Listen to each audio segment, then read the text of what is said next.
All right, thanks for joining me. I am going to be doing some narration over this video because I didn't record myself talking at all. I just played the game and recorded the video, and now I am going to tell you about what I'm doing, what I'm thinking.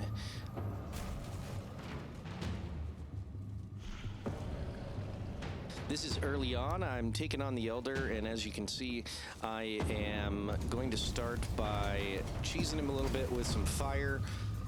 A lot of people like to use little gimmicks and tricks to kill the Elder. One of them is to use fire, and that's what I'm doing here, just to get him started, make it a little bit easier. He is highly susceptible to fire.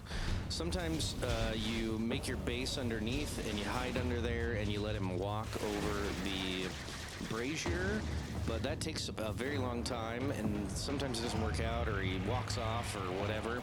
So I just decided to fight him normal.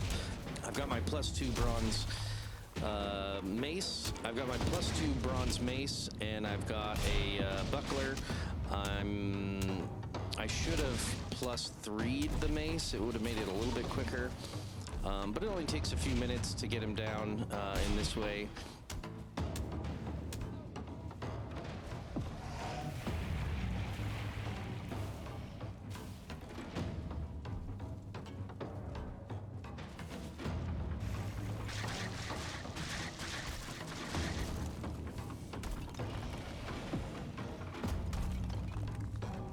So I go back and grab some additional stone and give him a little bit more fire.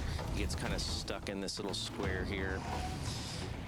He gets stuck in the little nook of the, what is that? What is that even called? A little platform? So I'm just recovering some health here.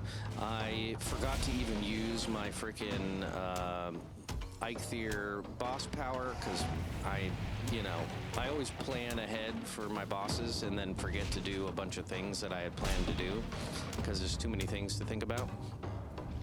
But yeah, I just hit him a few times, try to parry his foot stomps. The roots don't really do much, and so I don't really worry too much about those, but if they're bothering you, you can run off and get away from him, and then he'll respawn them where you are, and then you can run back to him.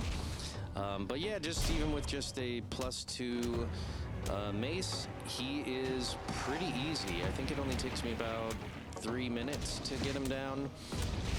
I had already planned out, or I'd already scouted some swamp, and I just needed to get his, the swamp key from him, and otherwise I don't really need his boss power. I don't really use the boss power. It's a good boss power, but it's only useful if you like have a long session of lumbering.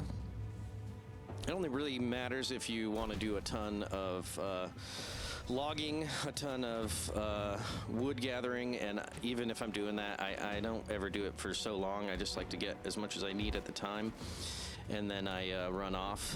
So I never use the Elder power. It is better now with the update, but it is not exciting enough really to keep around. So I'm done killing him, and I run back to my base. It is still winter, even though it says 0 on the counter.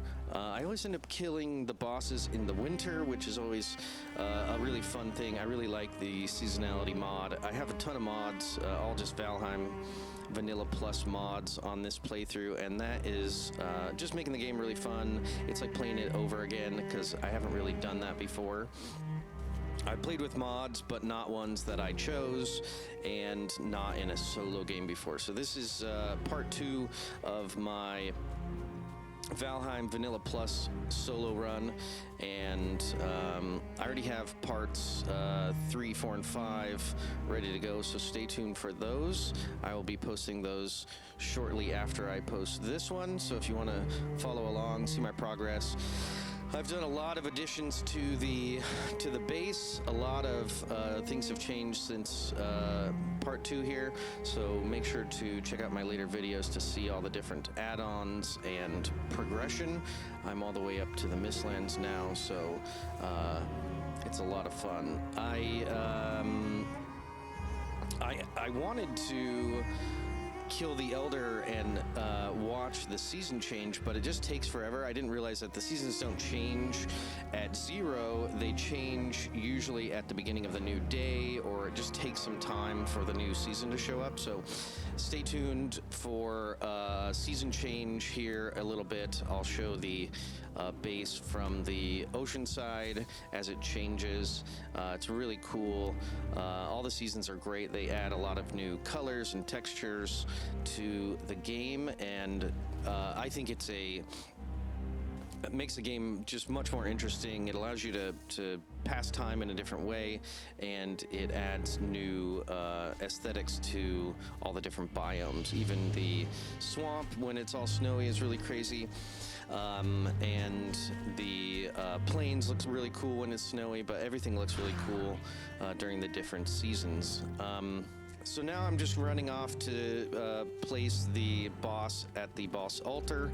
I don't have a spawn portal there yet, or I don't have a portal there yet, so I actually prepare and get all the materials to build a portal, because I'm like, well, I'm going to run back there a few times. I need to do it.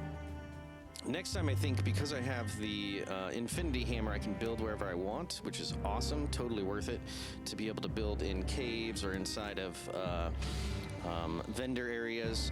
But I would probably build my base around the boss altars, just so I have them right there and I can swap between the bosses really quick. I hate going through a portal to go switch a boss thing and then have to go back and stuff like that. It's just not really worth it, unless the boss power is really important for the area that I'm using, or the area that I'm going into. It's really like the motor power and Eikthyr power are the ones that I use the most. I use bone mass every once in a while, especially when you're like in a harder area. But yeah, I build a little plinth. I run out of wood. I'm always running out of wood because I'm lazy and I don't want to run around all the time grabbing wood. So I just build a quick little altar, a little plinth to put my portal, and then I jump right through it. Normally I take a picture of for a screenshot after I kill a boss and place the trophy, but I didn't this time. Or I always make my signs white. It's just the easiest color to read. All right, so now we're back to the main base. I do have the boat additions mod, which is awesome. Highly recommend it. Being able to use these different boats that are a little bit faster, a little cooler looking, very much worth it. I think if the regular game had a little bit more variety of boats or a little more customization of the boats, that would be great. But yeah, we've got the gazebo area with the all the trophies. I have a compass out there, or sorry, it's not a compass, it's a sundial. I made a sundial, put it down a little bit so it's a little easier to see. But then I just show the base and sort of do a time lapse waiting for the season to change. So it's going to go from winter to, what is it, spring? So you get some cool colors, the cool grass, some flowers, and that's a really cool Valheim Vanilla Plus mod that I highly recommend. Seasonality, I forget who makes it, but it's the one called Seasonality. So yeah, that's gonna do it for the video. I'm just gonna show off a little bit of my base here. I've got my my plant everything farm where I can just plant whatever and have blueberries and things that you normally wouldn't be able to have in your base. That's super useful. And Now I'm just showing off the gazebo and the different springtime. I've added a lot to that since this video, so make sure to stay tuned for part 3, and you can see how I progress and add to my trophy room. Alright, that is going to do it for this video. Thanks for watching.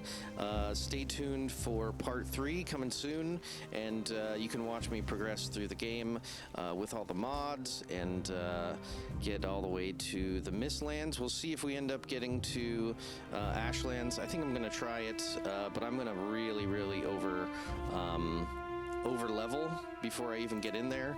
I'm going to make sure to just really be prepared, because the Ashlands is horrible, but I think I'm willing to give it another try.